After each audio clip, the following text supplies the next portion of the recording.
En fait, moi, je suis le premier responsable, le coordinateur du point 32, faire en sorte que tout se passe aussi bien du côté des bénévoles que du côté des bénéficiaires aussi. Le responsable actuel du point 32, c'est le père Oscar Escobar, qui est le curé de la paroisse d'ici aussi actuellement. C'est le père Oscar qui nous aide dans la coordination. L'objectif du point 32, c'est venir se poser, se reposer, manger et prendre contact avec eux, causer avec eux, voir comment est-ce que on peut les aider d'une façon ou d'une autre. Le matin, je suis ici très tôt. On commence par les tables. On prépare la table, la salle déjà, et on prépare les tartines qu'on doit distribuer à partir de 11h. Je dois aller chercher le pain aussi à côté ici. Et le soir, je reviens encore pour aller chercher les restes dans la boulangerie Paul. Ce que nous achetons est plus nombreux que ce que nous recevons. Mais nous sommes financés par l'AOP. Une fois l'an, je pense qu'on fait aussi la collecte spécialement pour le point 32 dans les paroisses de Bruxelles Centre. Et le père Oscar aussi qui est là pour nous suggérer des idées, comment procéder pour pouvoir collecter un peu de fonds. Mais pour le moment, il n'y a pas assez de dons, mais on garde l'espoir que ça viendra. Ici, on peut dire que les bénévoles ont diminué maintenant fortement parce que depuis le temps de Covid, il y a certains qui se sont un peu retranchés chez eux. Il y a certains qui sont un peu âgés. Et on essaie de jongler avec ce nombre qu'on a quotidiennement. Il y a certains aussi qui s'inscrivent par le site Serve the City. Tout le monde peut se présenter pour devenir bénévole ici, sans condition. Et il faut seulement être sociable. Il faut être quelqu'un qui aime les autres, qui veut travailler en groupe. Il y a certains bénéficiaires qui se sont vraiment intégrés. Parmi eux, il y a même d'autres qui sont revenus pour nous aider. Et il y a certains qu'on connaît bien ici qui étaient dans la rue, qui aujourd'hui nous ont dit qu'ils ont trouvé des logements. Ils sont suivis par d'autres assistants. Et voilà, ça se passe très bien. Chaque jour, il y a toujours quand même de nouveautés. Il y a de nouvelles têtes. Parmi les bénéficiaires, on en trouve toujours des nouveaux. Mais les fidèles aussi sont toujours fidèles. Ils sont là et voilà, ils sont nos amis de tous les jours. Et il y a plus de femmes maintenant. Il y a beaucoup de femmes qui viennent manger ici qu'avant. Ça, on le remarque.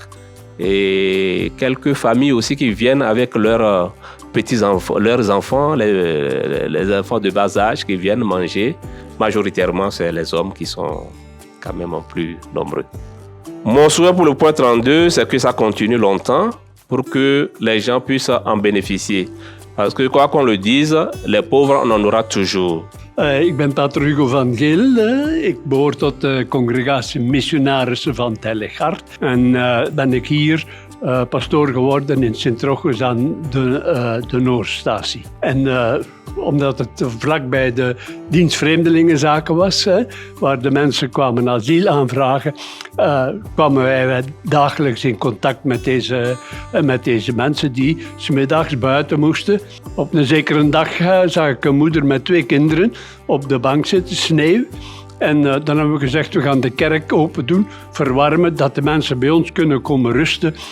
En als ze vragen hebben of het een of het ander, dat ze dat kunnen. Daar 2 bakkers wonen vlak bij de kerk. En elke avond komen die de duiven en de vogels voederen met het brood dat ze niet verkocht hebben. Dan hebben we gezegd, maar we gaan vragen of wij dat brood niet krijgen. Dan kunnen we aan die mensen ook wat eten geven. En die waren ook eens. Morgens gingen we dan dat brood voor de dag ervoor halen. Met wat thee en koffie. En de mensen waren heel content. Maar natuurlijk, dat loopt gelijk een vuurtje rond. En daarmee kwam er heel wat volk, dus ook om te eten. Zodat de kerk te klein werd. En dat we zeiden, ja, we moeten ergens anders een plaats gaan zoeken.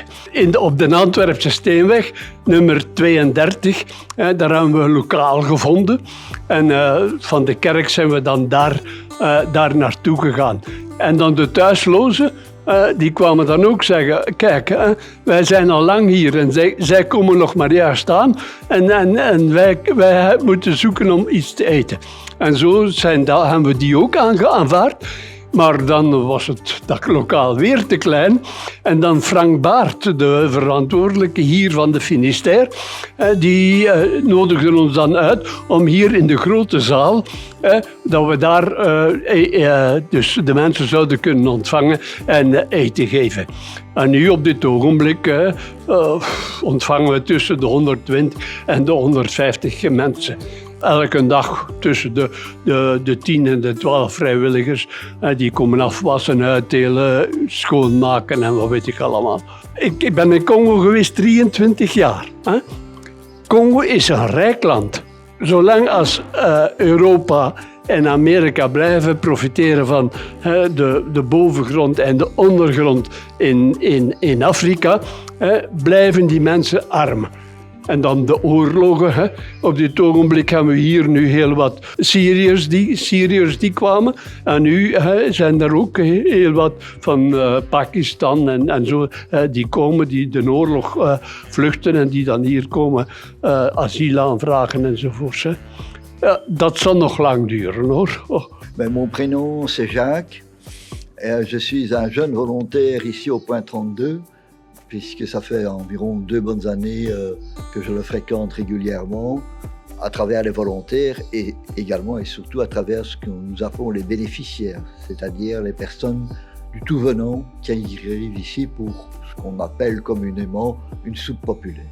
Bon, c'est à travers cette activité, comme papy, comme on appelle ça, que l'on fait quelque chose ou qu'on souhaite, avec cœur, se rendre utile d'une manière ou d'une autre à la société par rapport à ces réalités particulièrement pénibles.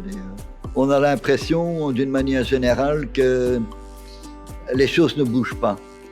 Donc, toujours les mêmes problèmes d'accès au logement, toujours les mêmes problèmes d'accès au travail pour finir ou à une activité. Je pense que beaucoup de ces personnes aimeraient travailler par exemple et surtout aimeraient bien, trouver un logement. Et moi je le vois personnellement, je vois qu'assez régulièrement il y a des femmes qui viennent ici. Et donc ça veut dire qu'elles sentent que l'endroit est assez sécure et agréable quand même et sécurisant pour elles. Oui, il y a des gens avec lesquels on a plus de contact. Et puis, il y a des gens qui vous expliquent parfois très bien ce qu'ils vivent. Donc, ce que je viens de dire auparavant, ça ne vient pas de moi, c'est parce que des gens nous parlent en réalité de leurs problématiques. C'est ça qui est intéressant.